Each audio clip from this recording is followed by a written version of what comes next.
Olá, tudo bem? Eu sou Francisco Medeiros, professor de Física e vou falar do assunto óptica, voltado para a terceira série do ensino médio. Mas, professor, o que é óptica? O que eu posso entender sobre a luz?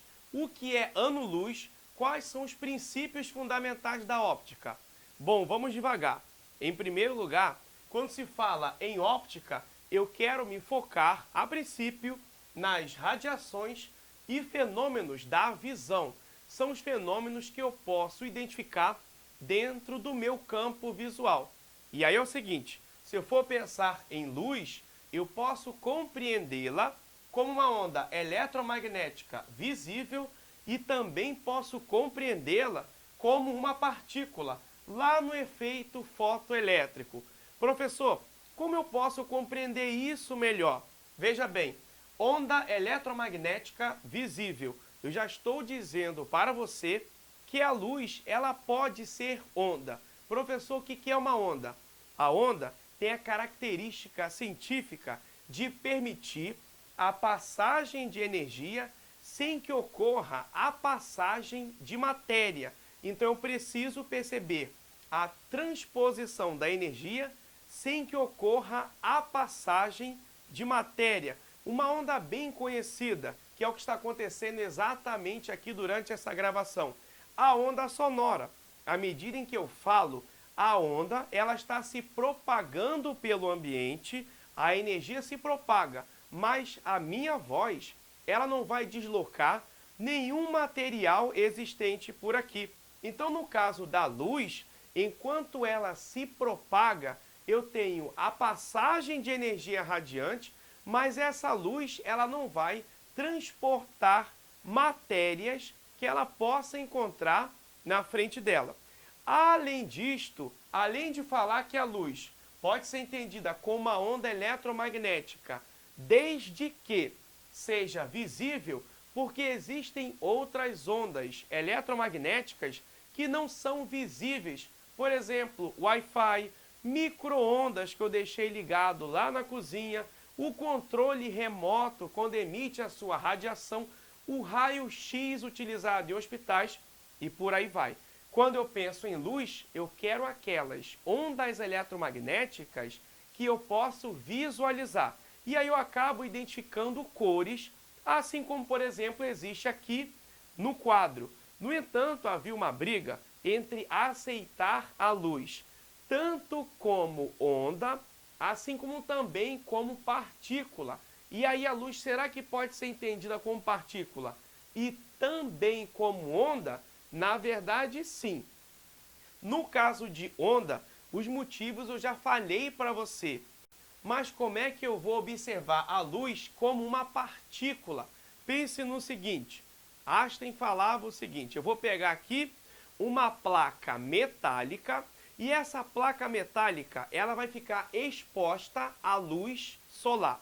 E aí eu tenho a energia da luz solar, cada gota de luz, cada partícula de luz, os fótons vão bater na placa metálica e vão transformar uma parcela da energia para os elétrons que estão nessa placa metálica. Haverá uma transferência de energia fotoelétrica. São duas palavras, fóton da luz e o elétron que vai ganhar essa energia. E aí em muitos lugares atualmente é bastante comum a placa fotovoltaica colocada na parte superior de suas casas ou de suas indústrias, onde a energia luminosa vai ser transformada em energia elétrica. Então eu posso imaginar a luz também como partículas de energia. E aí eu posso, portanto, concluí-la tanto como onda, assim como também como partícula. Agora, quando eu penso no fenômeno da óptica, seria muito interessante identificar a diferença entre a fonte primária e a fonte secundária. Se eu penso na fonte primária, eu penso logo nas estrelas, mais especificamente, é claro, o Sol. O Sol é um corpo luminoso que, portanto, é capaz de emitir luz iluminando o seu redor. Agora, se eu penso numa fonte secundária, é muito comum as provas citarem a Lua. A Lua é um corpo iluminado e é iluminado porque ela recebe a radiação solar e aí eu, observador do planeta Terra, posso visualizá-la, ou seja, a luz solar vai atingir a Lua e aí haverá uma reflexão para o olho humano. E sem esquecer, é claro, a luz branca, ela ao atingir, por exemplo, um prisma, ela vai ser dividida nas 7 cores principais do espectro visual. A luz branca, no caso a luz solar, se ela atinge uma superfície, por exemplo, verde, como você pode identificar aqui, a luz branca, que é a reunião de todas as cores, bate nessa superfície verde, absorve as cores e reflete apenas o verde. No caso, por exemplo, do vermelho, a luz branca vai bater nesse quadro, as cores serão absorvidas por ele e a cor vermelha será refletida para o campo visual. Agora, é claro, quando se pensa no Sol e na Lua, é importante identificar os comportamentos astronômicos. É importante lembrar que muitos planetas ocupam uma distância profundamente distante do planeta Terra. Tão distante que a gente pode utilizar a expressão ano-luz. E ano-luz, tome muito cuidado com as provas que você vai fazer, porque sempre existe aquela pergunta: ano-luz refere-se à velocidade, à distância ou a tempo? Existem muitas expressões musicais e poesias que citam ano-luz como tempo. Olha, eu te esperei durante muito ano-luz. Será que essa expressão está correta? Na verdade, não. O ano-luz é compreendido como distância. E distância é a velocidade vezes o tempo. Velocidade de quem, professor? A velocidade da luz em relação a tempo em anos. Então, por exemplo, encontramos uma estrela a 5 anos-luz do planeta Terra. O que vai acontecer? Aquela iluminação daquela estrela com a velocidade da luz, que é de aproximadamente 3 vezes 10 elevado a 8 metros por segundo, vai levar 5 anos para chegar até o planeta Terra. E na realidade, no momento em que eu visualizar essa estrela a 5 anos, luz da Terra, eu tenho uma imagem dela de 5 anos atrás. Eu tenho uma imagem do passado. Então, claro, mais distante do que isso, se eu consigo visualizar uma estrela a 15 anos-luz do nosso planeta Terra, o que vai acontecer? 15 anos-luz, quando eu visualizo essa estrela, naturalmente aquela luz que chega até o campo visual da Terra demorou 15 anos para que chegasse até aqui. Portanto, muitos são os fenômenos relacionados à luz. E dentro dessa análise, é de grande valia observar os princípios da propagação dela. Pelo menos fazendo uma análise básica dos 3 princípios fundamentais. O primeiro eu trago o princípio da propagação retilínea da luz. A gente observa que em meio homogêneo e transparente, a luz descreve uma trajetória retilínea. A luz não vai ter muitas oscilações.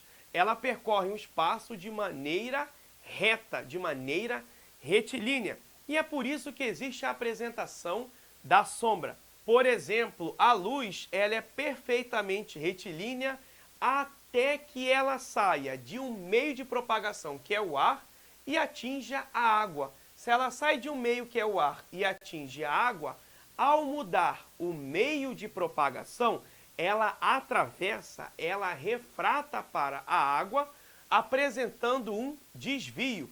Então você pode pegar um copo com água, enquanto o copo estiver vazio, e você deixar uma colher no seu interior, vai ser possível identificar que a colher está reta.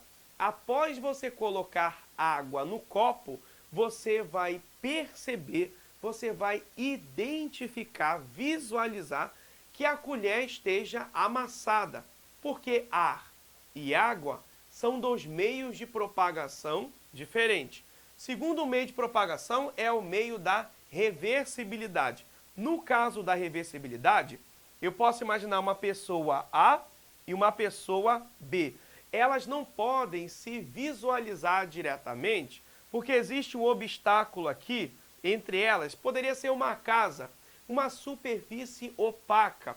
Como assim, professor? Uma superfície opaca. Se uma superfície for perfeitamente transparente, assim como o vidro de um carro que sai de uma fábrica, se é transparente, os raios luminosos conseguem atravessar facilmente e eu consigo visualizar o interior do veículo.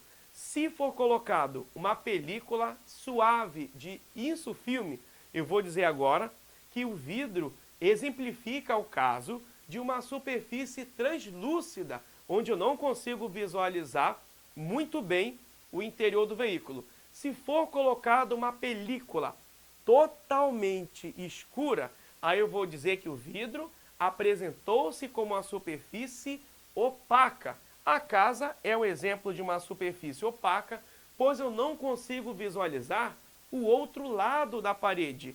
A pessoa A e a pessoa B não conseguem se enxergar. No entanto, eu posso colocar um espelho aqui, ó. Eu tenho um espelho na vertical e a ideia da reversibilidade é perceber que, assim como a pessoa A consegue visualizar a pessoa B também consegue visualizar a pessoa A de maneira reversível. Às vezes as provas também fazem cobrança da seguinte maneira: alguém no fundo da piscina pode projetar um feixe de luz com uma lanterna que vai sair da água para o ar. E ela também pode fazer o contrário.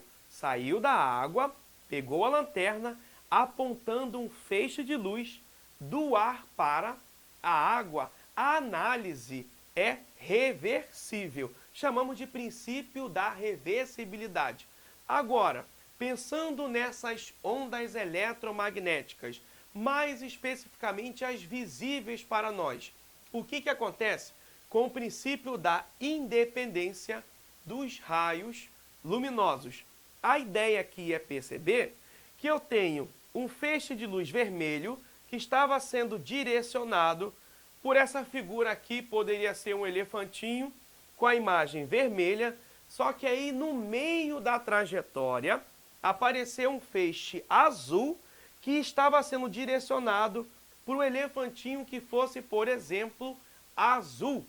A pergunta que fica é: será que um feixe de luz vai acabar atrapalhando ou sendo atrapalhado por um outro feixe de luz? A resposta é não. Pelo princípio da independência, o feixe vermelho vai continuar sua trajetória como se nada tivesse acontecido. E o feixe azul vai continuar sua trajetória como se nada tivesse acontecido. A única análise que eu poderia propor aqui é que na região da interseção eu poderia ter a formação de uma terceira cor. No entanto, as suas trajetórias permanecerão absolutamente independentes. Por isso que dentro de casa a pessoa consegue utilizar o controle remoto, o Wi-Fi, o Bluetooth e por aí vai. As ondas eletromagnéticas costumam descrever a sua trajetória de maneira independente. Pois bem, eu espero ter colaborado com seus estudos. Te desejo um forte abraço e tchau, tchau.